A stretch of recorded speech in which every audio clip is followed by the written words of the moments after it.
Yo, yo, yo guys, check, kamusta mga idol? So good morning sa inyo mga Lodi. Ayan, mag-update tayo ngayon, karas, no? So grabe, mag-update tayo ngayon, mga news natin matindi mga Lods. At may update tayo sa trade natin. Syempre, kamustahin natin yung chart, yung lagay ng mga news natin ngayon sa crypto. Grabe yung news natin ngayon pala mga idol.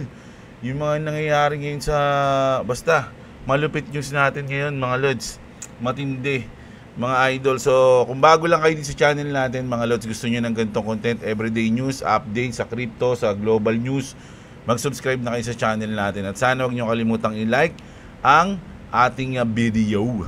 Ayan. So balikan muna natin yung ating trade kahapon mga idol, no? So ito yung ating trade kahapon.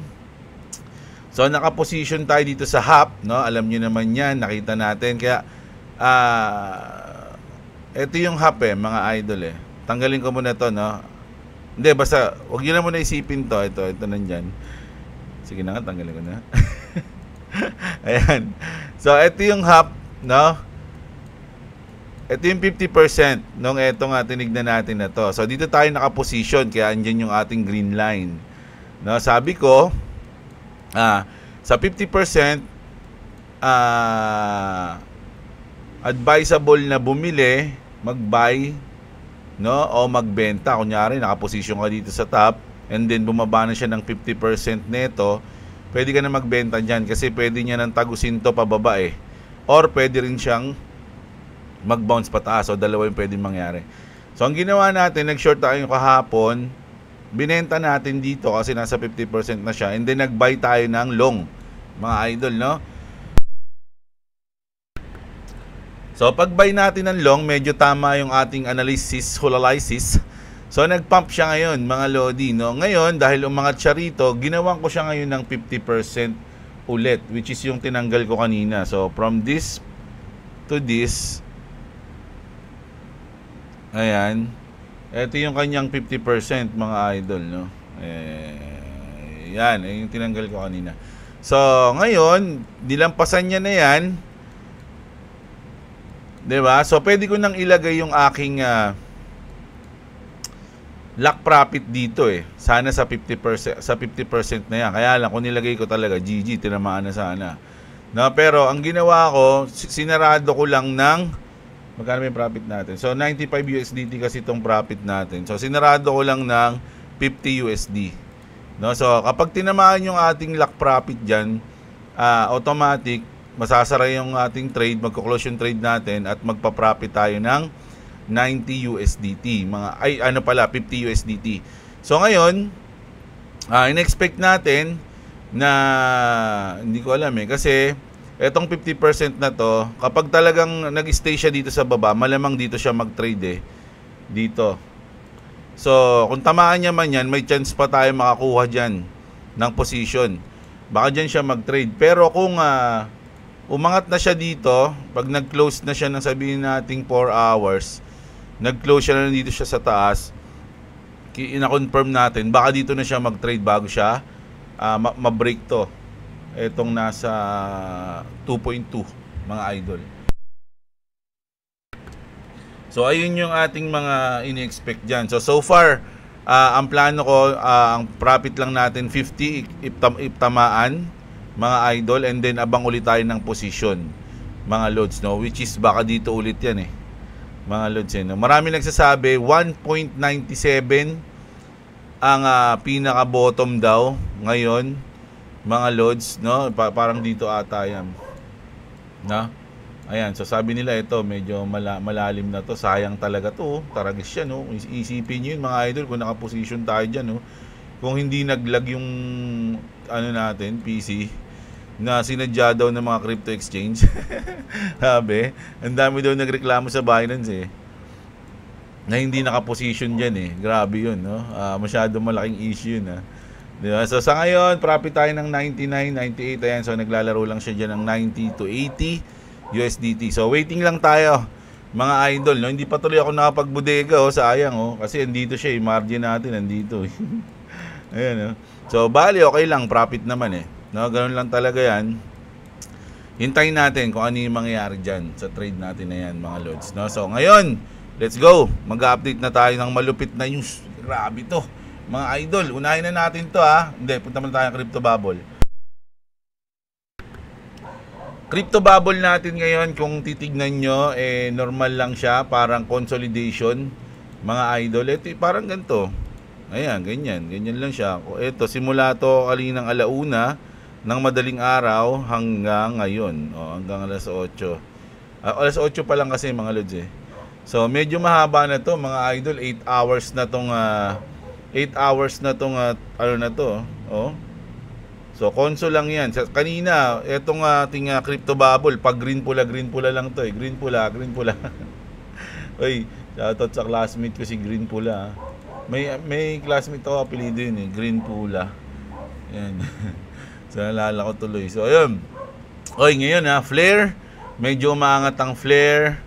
Ano to, Merl. Di ko alam yung Merl na yan. Ano pa ba? Ano ba bang lumilipad ngayon? Kaspa.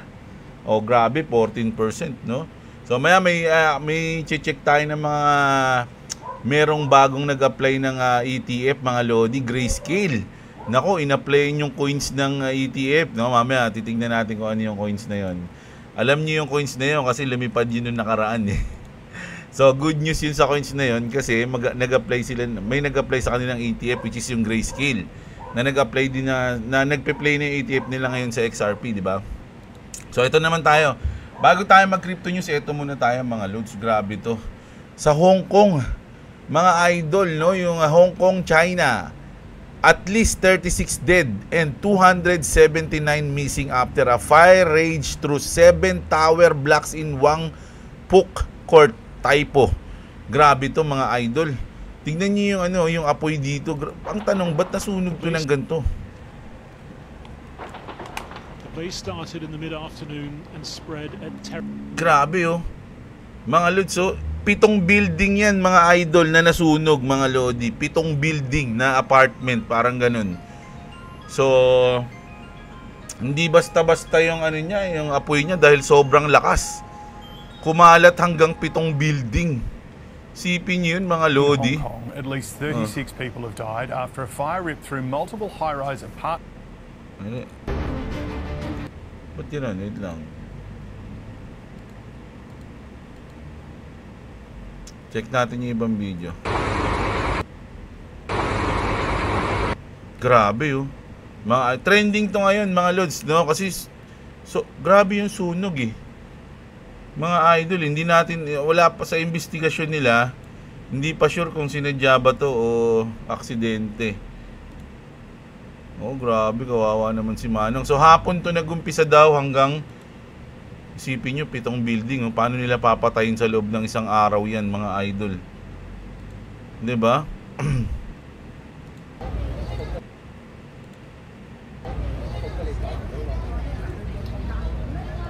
Grabe So, ito yung pinaka-trending ngayon sa buong mundo. Yung nangyayari na to, mga lodi. So, confirm na 36 yung patay. 36 person and then hundreds pa yung nawawala dyan, mga idol, no? Check natin yung isang video ni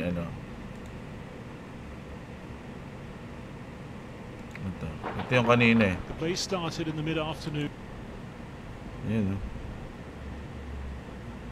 Grabe, mga lodi, Ngayon ko lang, at least 36. Sorry, ngayon ko lang napanood to eh. Nakita ko lang tong news na to, tapos tinignan ko and then sabi ko, ibabalita ko ngayong umaga. Pero yung video na to, halos ngayon ko lang napanood. Grabe, Parang sa movie mo lang makikita yung mga ganito eh.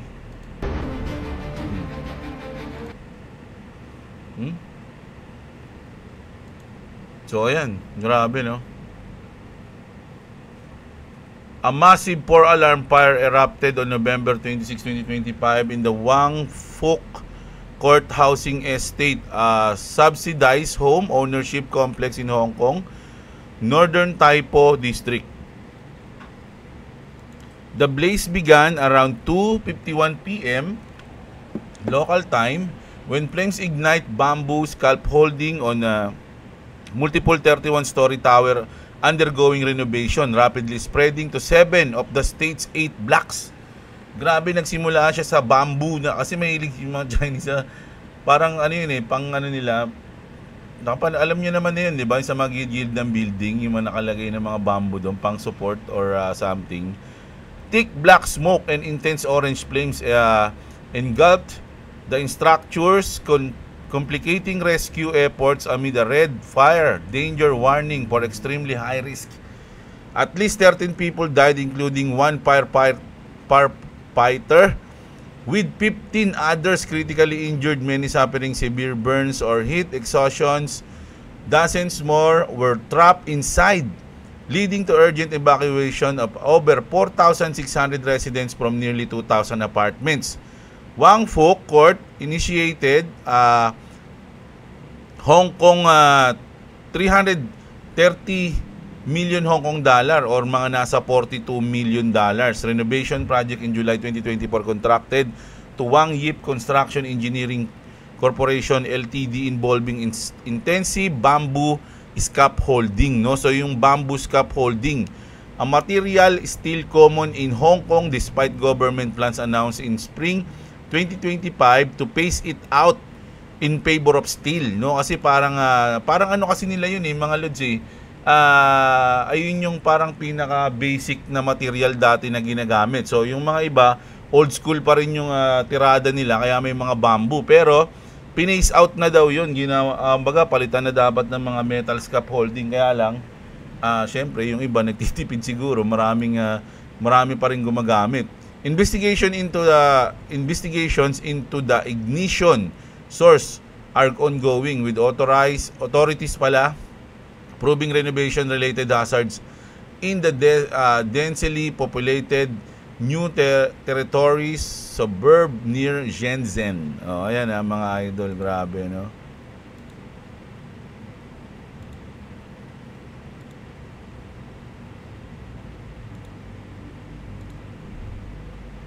Grabe, ang dami nag-evacuate. So napakadaming tao yung naapektuhan mga idol, no? Halos 5 digits number, no? Basta thousands mga loads, no? Grabe, ikaw ba naman 7 building na ganun kalalaki, 'di ba? Masunog ganyan, no? Oh. Ito yung pinaka wallpaper ngayon sa mga news si Manong. Grabe, siguro kitang-kita to sa mapa kung nasa nasa space, no? Kitang-kita yan sa umapoy, ang dami, naabot na sila ng gabi. Di ba? Refresh natin. Baka may bago Last na refresh na to mga lord. 11 hours ago, lagay natin latest. Latest 4 hours ago. Baka nadagdagan na yung fire burn, bamboo scaffolding across. So ayun pala yung reason mga loading, scaffolding na bamboo, no? Grabe. Ito yung mga ganyan, no? Mga ganyang bamboo. Tapos may mga net pa sila. So ayun yung nagpalala mga idol. So ayun yung isang news natin na malupit mga lodi, at ito yung pangalawa nating news na malupit global mga lodi, no? Si Secretary Leavitt mga lodi, the White House is in lockdown. Bakit mga idol? No? Nilockdown nila yung White House ngayon kasi may nangyaring malupit dun. Mga lodi, ano yun? Eto na mga idol. Footage of the scene where 2 National Guardsmen have been shot in Washington DC mga idol, no? Dalawang National Guard mga idol parang binaril, no? Hindi ko alam kung in-snipe ba to.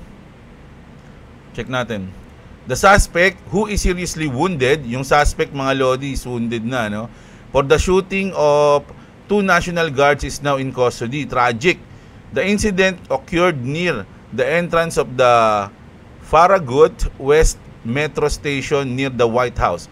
President Trump said he animal that shot our National Guard heroes will pay a very steep price.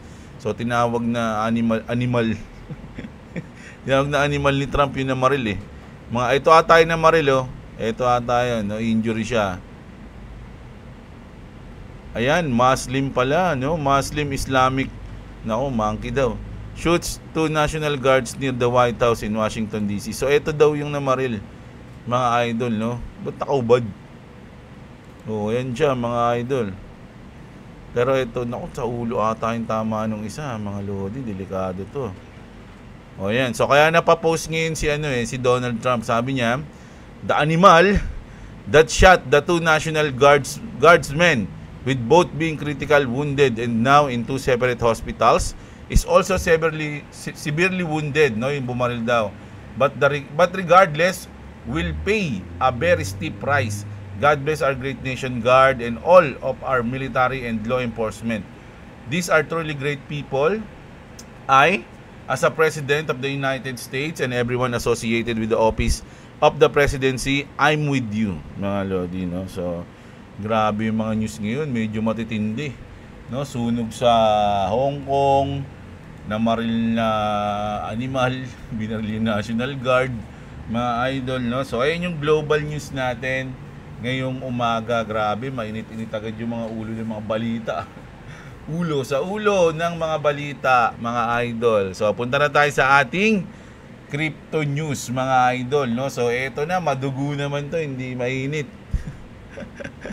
Over the past hours, mga idol, na 101 million in positions were liquidated, with short taking the hit at 98.9 million and long only 2 million, no? So, yung mga nakalong, na-liquidate pa rin. Nakalong na nga, na-liquidate pa kahit umangat yung market. So, yung mga naka-short, $99.9 million, no? So, halos ang dami nag-trade sa hyperliquid, Oh. BTC, Ethereum, tsaka Hyper, Solana, and others, XRP, ayan. So, buti na lang sa XRP tayo. Medyo ano na natin XRP, Medyo nagagamay ko na yung chart ng XRP. So, umaayon tayo sa news, mga lods. Sa news. So, ngayon, na tayo 96. So, ay naglalaro lang naman sa 90 to 80 yung ating chart, ay yung ating profit, So, yan, no, na-liquidate sila, mga lodi. Tayo medyo thank you. Pero mga lods, nasa extreme peer pa rin tayo, peers tuloy. The Crypto Fear and Greed Index sits at 15, signaling heavy caution across the market. So, marami pa rin, mga lodi, nasa extreme fear. Ano bang sabi ang rules sa crypto, no? If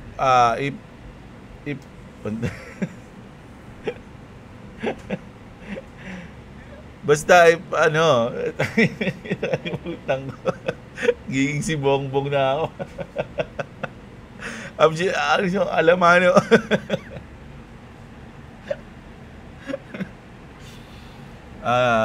Pag maraming fear, maging greed ka daw. Ayan. Pag maraming greed, saka ka ma-fear. Ayan, hindi ko na alam yung tamang words, basta, di ba? So, ngayon, maraming fear. So, kailangan natin maging greedy ngayon. It's either magbodega tayo, no? Or maglong. Parang ganun. Di ba? Hindi ganun na ako. Nahawa na ako sa pinapanood ko lagi. So, ito. Trump said crypto could be the biggest thing in finance since the internet. So, napaka-bullish nun, mga idol, no? Nung una kasi, kung natatandaan nyo, yung internet, parang wala namang iniwala.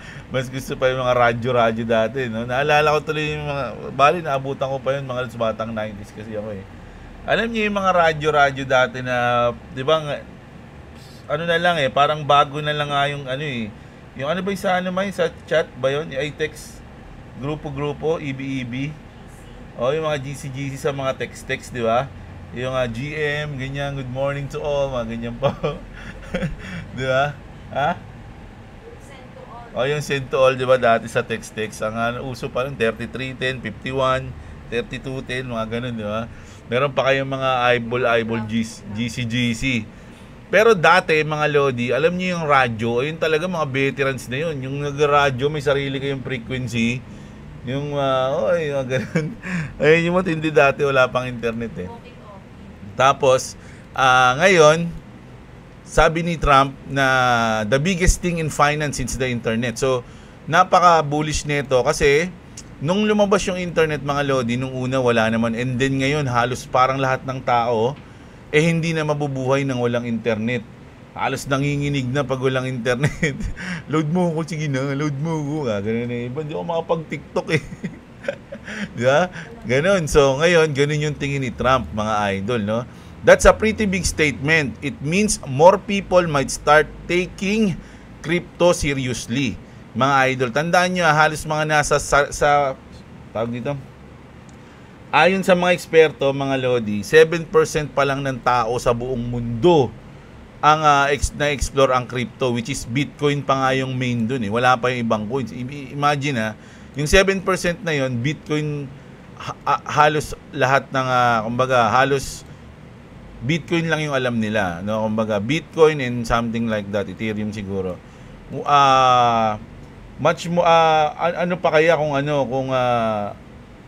XRP, ibig sabihin halos siguro mga nasa 3 o 2% pa lang siguro yung tao sa mundo na merong XRP, hindi natin alam Pero kung magkakaroon man tayo ng ganito na parang internet, no, yung mangyayari sa crypto, mga idol, is napakabilis niyan. Imagine yung nangyari dati na nung una parang ayaw nila na internet, di nila alam, kasi yung mga tao kasi pag di nila alam, ayaw nila So nung na-realize nila na maganda, boom, ang bilis lang nun, mga idol. Halos 1 taon na ata, lahat na may internet o gusto na ng internet. So ngayon, parang ganito yung sinasabi ni Trump. No, yung crypto, magiging ganun lang yan. No?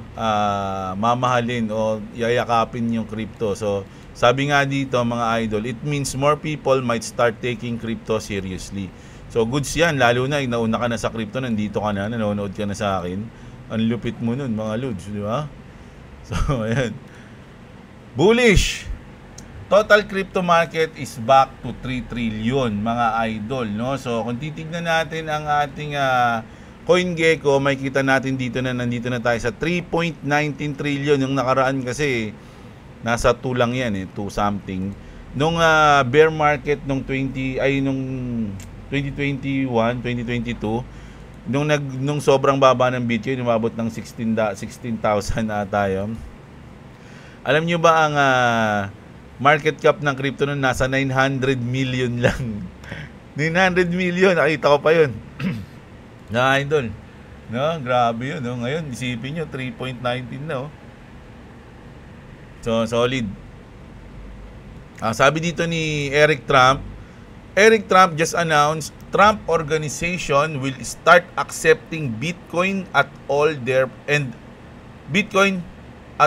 properties. Kumbaga, lahat ng properties ng Trump family nag-accept na sila ng Bitcoin, which is bullish yun, syempre. Mga lods, no? Nag-iipon sila ng Bitcoin, no?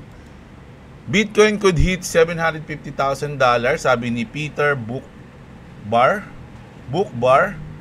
CIO of the 12 billion wealth firm, says Bitcoin's long-term doubling trend points to $750,000 in 4 to 5 years, sabi niya. No, so ibig sabihin, kasi ang prediction nila 2030 2030, $1 million daw yung Bitcoin, mga lodi. 2030 yun So pasok pa rin to, if ever, no? So pwedeng mangyari, no? Grabe yung prediction nila sa grabe sila mag-predict sa Bitcoin, pero pag yung XRP sinabi mo lang na magte-$10, ang daming hindi naniniwala $10 lang yun parang 5x lang yun. Ang daming hindi naniniwala kumpara mo yung utility ng XRP sa utility ng Bitcoin, mga idol, no? So kasi ito, grabe si Cathie Wood din. Cathie Wood just went full mega bull.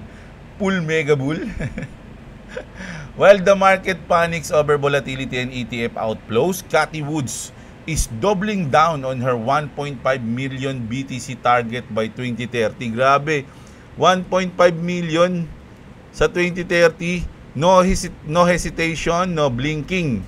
According to her, this is just a temporary risk of pace. Bitcoin is only halfway through its 4-year cycle. Sa tingin niya, nasa kalahati pa lang tayo ng 4-year cycle. Hindi na 4-year cycle yun. ARK still sees an active bull market. US deregulation is unleashing institutional demand, adding Bitcoin boost portfolio performance. Cathie isn't scared. She's not backing off. She's calling for the mother of all Bitcoin rallies, mga lodi, no? So parang sobrang mega bullish niya, mga lodi. Ano mo sinabi niya? Full mega bull. Full mega bull daw siya, mga idol. Ito rin si Arthur Hayes, mga lodi. Bitcoin just found its floor. So ito yung sinabi ko kanina na nasa tama ba? 197. Arthur Hayes says, hindi pala ito yun. Bitcoin likely bottom at 80,000. Last week pa yun, mga lodi. So parang sinabi niya na naabot na ng Bitcoin yung bottom na 80,000 last week. And expects it to hold above that level as US liquidity conditions start improving. So hanggang doon na lang daw yun, 80k. Hindi na siya bababa ng 79 something. No? So kung nakataya ka sa 80k, kailangan ma-hold niya kasi yung 80k eh. He recently shared that Fed ends QT on December 1, meaning this Wednesday is likely the last drop in the Fed's balance sheet. US banks increased lending in November, injecting fresh liquidity. Hayes sees the macro tide turning and BTC ready to build higher from here. So parang start na raw to, mga lodi, na kumbaga uptrend na tayo from this. Di ba? So sana nga, mga idol, no? So hindi ko na alam nyo kasi ilang beses na nangyari sa akin sa trade ko yun eh. Naakala ko ito na yung bottom, akala ko yun na yung bottom. So, hindi ko na nila, kumbaga wala na akong pakialam sa lock profit. Sabi ko, hindi, ayun na yung bottom, naniniwala ako dyan. Hindi na ako naglagay ng stop loss ng kahit ano. Kasi hindi na ako naniniwala na babalikan pa yung position ko, and then nabalikan, no? Grabe, yung sakit nun eh, mga lods eh. So, natuto na tayo, marami na tayong trade na ganun. So, kailangan natin talaga maglagay ng lock profit. So, risk management, kailangan natin yan, mga idol. Dahil hindi na mahiwaga ang crypto, mga lodi. Kumbaga sa basketball, di ba, bilog ang bola. Sa crypto rin eh. Bilog ang anong bilog? Bilog yung coins. Bilog ang coins. Ayan, no? So, eto na yung sinasabi ko, mga lodi. Grayscale files to launch the first ever Zcash ETF. Kaya kanina nasa Zcash yung ano ko eh. Yung aking grabe oh. Mga idol, ito nasa 3 months kasi nilagay ko to. Imagine, mga lodi, nasa $50 lang to. Mga idol, biglang nag 700. Grabe. So sa 1 year, mga lodi, nagkaroon siya ng 1,000% to kanina. So 1,000%. So ibig sabihin, nagkano siya 10x, no? Baka kasi 50. Ayan, hindi ko na alam calculator tayo, bobo ko sa mat eh. Sabihin natin 500 lang. Sige, 500 divide 50. 10x nga. So sobra pala kasi nag 700 eh. No? So 700 divide 50. So 14x. Simula dito, mga lodi, September lang to. Last month, mga idol, nasa $54 lang siya. So nag 7x to, mga lodi, yung Zcash, no? So ngayon, may good news pa sa kanya, which is yung magfa-file ng ETF, no? Zcash ETF, yung Grayscale. So solid niyan, mga lodi, no? Kaya tinignan ko kanina kung bumaba eh, parang hindi. Makati ito, mga lods. Di ko tuloy alam kung mag-acquire ako nito eh. Natin. Umabot pa siya ng 490 7 days negative 21 Pero taas na kasi, no? Bawi na lang tayo susunod. Hindi naman kasi talaga lahat matatayaan natin, mga idol eh. Tanggapin na natin 'yun. Ito yung nangyari kagabi. Check natin sa Forex calendar.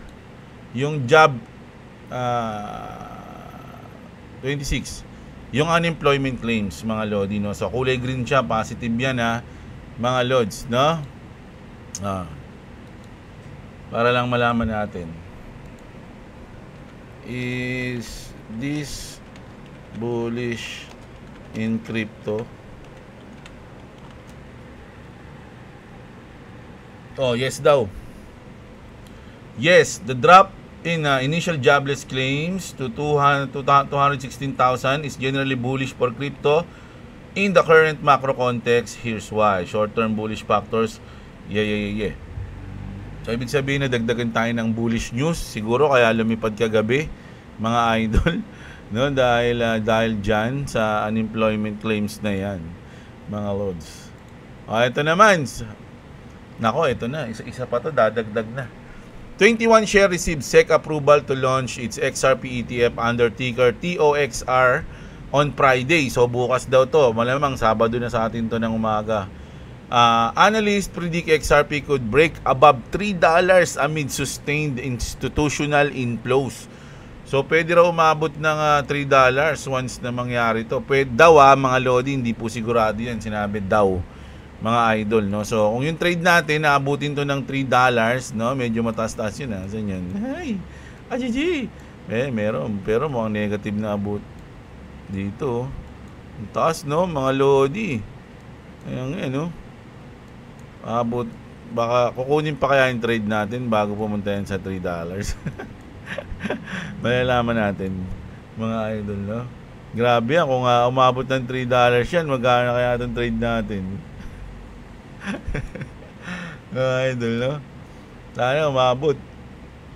Sana hindi ako bubutin, no. Sana hindi mo na ako kunin. 6 XRP ETFs, speaking of ETF mga idol, 6 XRP ETF are currently live and 13 more are preparing to launch. Yet, there is still no major impact on the price, mga idol. Tama nga naman, no? 6 XRP ETF na, wala pa ring impact sa price, mga idol. But people may not realize how early we are in this ETF wave. Ito mga lodi, 6 na.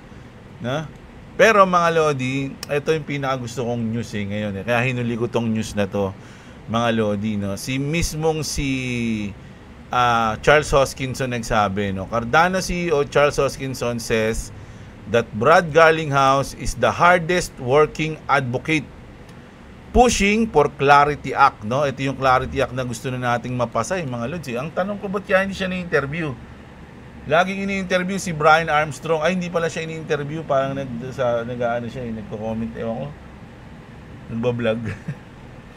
Pero sana may interview si Brad Garlinghouse tungkol dito, no? Kasi kung nandun lagi si Brad Garlinghouse, mga idol, for sure, napakalaking positive nun sa XRP if mapasa talaga yung Clarity Act, di ba? Hoskinson noted that Garlinghouse is almost every day in Washington, D.C. Mga lodi, almost every day. Nandun si Daddy. Grabe naman si Daddy Brad. So, ay ninintay natin pag napasa na tong Clarity Act, mga idol. Nako. Sana nga po mapasa ito na agad-agad ngayong taon, mga idol, no? So, ayan, masabi nyo sa mga news natin, mga idol. Grabe, no? Unang news pa lang natin, mainit-init na barilan at sunog sa ating global news, mga lodi. At sunog din yung na-liquidate dito, mga idol. At syempre, napaka-bullish ng government ngayon, lalo na yung Trump family. Napaka-bullish nila sa crypto, mga idol. Pati yung mga ibang institutions, no? At syempre, yung kaabang-abang, yung mga ETF. Kasi sabi nga natin, ngayong cycle na to, mukhang ang magpapalipad sa mga coins is mga ETF, no? Yung mga filing ng ETF and yun, malupit, 'di ba? So, at ang nasa center nun sa tingin ko, ang isa sa mga pinakamaraming nag-file ng ETF is nasa XRP. So, ayan. Huwag niyo po akong basihan para bumili, magbenta o mag-hold ng coins, mga lodi. Hindi po ako financial advisor. Do your own research. Nagbabalita lang po tayo. Isa lang po akong tambay na nagbabalita para sa inyo, mga lods, no? So, ayan. Kita-kits tayo, mga idol, mamayang gabi, dahil mamayang gabi magbabasa tayo ng comment. So, comment kayo dito, mga lods, no? Like niyo yung video natin. Sa mga hindi pa nakasubscribe, subscribe kayo. At syempre, mga idol, sa mga gustong manalo ng sa December ng parapol ni Boy WhatsApp, mga idol, subscribe kayo sa channel niya. Ito yung Clovis Gaming. Andyan din yung link nito sa description, mga lods. Once na mag-subscribe kayo, may chance kayo manalo ng 500 pesos na pa-Gcash ni Boy WhatsApp. Mamimili siya ng 5 person sa mga nag-subscribe sa kanya, mga idol, no? Syempre, subscribe din kayo sa akin. Ganun yun, paano nyo malalaman, diba? So, sa mga wala pang crypto exchange dyan, mga lodi, check nyo yung mga link dyan sa description natin. Mayroon dyan bonus and discounts. So, ayun, mga lods, no? Kita-kits, mga idol. Maraming salamat sa mga nanood, mga lodi. At syempre, magandang araw sa inyong lahat, mga lodi. Sana medyo Maaga tayo ngayon eh. Natuwa kayo dahil medyo maaga tayo. Miss ko si Nanami. Kita kits mga lods. Love you all. What's up, what's up?